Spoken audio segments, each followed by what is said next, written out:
only a human being would think to fuck someone who just died. We gotta be the most interesting critters on the planet. And then we wonder why a UFO doesn't just land and say hello.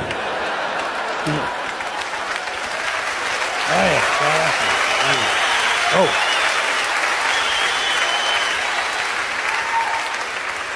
You know the best thing about necrophilia?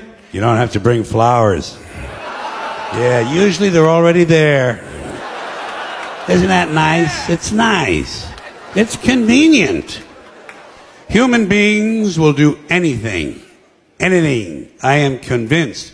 That's why when all those beheadings started in Iraq, didn't bother me. I took it right in stride. A lot of people here were horrified. Ah, beheadings, beheadings. What, are you fucking surprised? Just one more form of extreme human behavior. Besides, who cares about some mercenary civilian contractor from Oklahoma who gets his head cut off? Fuck him. Fuck him. Hey, Jack, you don't want to get your head cut off? Stay the fuck in Oklahoma. Stay the fuck in Oklahoma.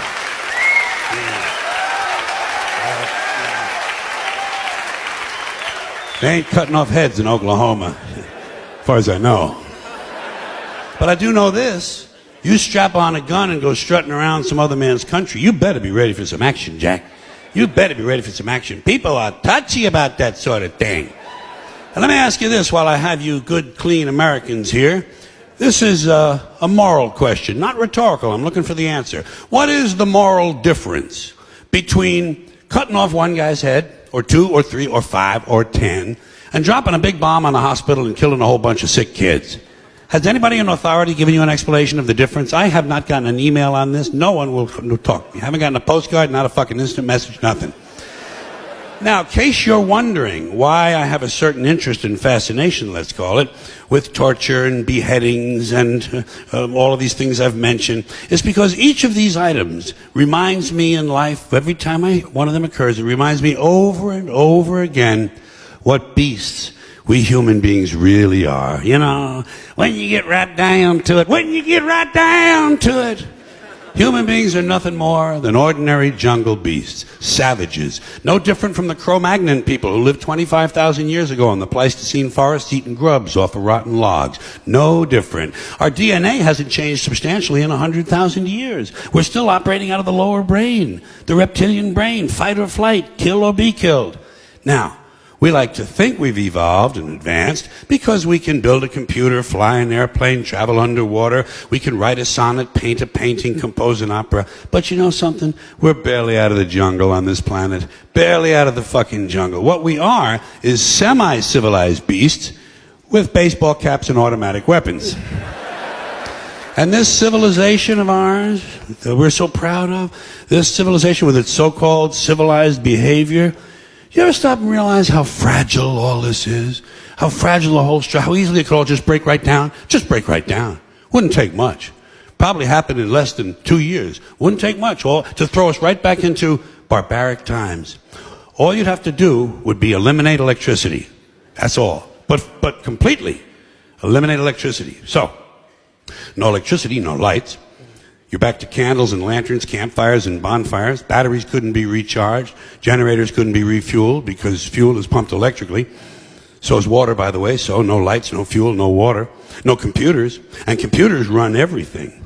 And among the many things computers run that operate on electricity are all of these security systems in all of our jails and prisons and nut houses. So suddenly, without electricity, all across America, the gates and cell doors of penitentiaries and mental institutions would fly open. And out would come all of our old friends. The ones who've been away at camp. Serial killers, mass murderers, felony rapists, armed robbers, carjackers, home invaders, thieves, burglars, kidnappers, sadists, pedophiles, sexual predators, pimps, pushers, pornographers, speed freaks, crackheads, sick, junkies, all the ethnic street gangs, black, Spanish, and Asian gangs, Japanese yakuza, Russian mafia, neo-Nazis, white supremacists, Sicilian hitmen, Italian mobsters, Jamaican and Colombian drug gangs. And those are just the ones we caught. Let's not forget their counterparts, still on the outside right now, waiting to hook up with their prison buddies so they can start a new organization, the American Federation of Sociopaths. Just what the country needs. Another special interest group. 8 to 10 million of them there'd be, counting all the parolees and all the probationers and the ones who've never been caught. 8 to 10 million bitter, angry, violent, sexually hyperactive alpha males with nothing to do, no hobbies, no medications, no scruples. Just a bunch of bad guys looking for a good time. Maybe dropping by your house. Hi, hope we're not intruding. Got any beer? Oh, good. Well, I got about 1,400 really thirsty guys here. How about women? Got any women? Oh, just your wife, huh? Well, I think we can make that work. Now, boys, there's a lady here, so I want you to mind your manners and wait your turn. Police wouldn't help you. They'd be gone at the first sign of trouble. They'd be home protecting their own families. So would the Army and the National Guard. You'd be alone. You'd be on your own. You'd be SOL and JWF. Shit out of luck and jolly well fucked. Shit out of luck and jolly well fucked. After a couple of years of living like that, beheadings would be the least of your problems. People would be lining up to be beheaded. So let's get back to suicide, which now seems like a reasonable alternative.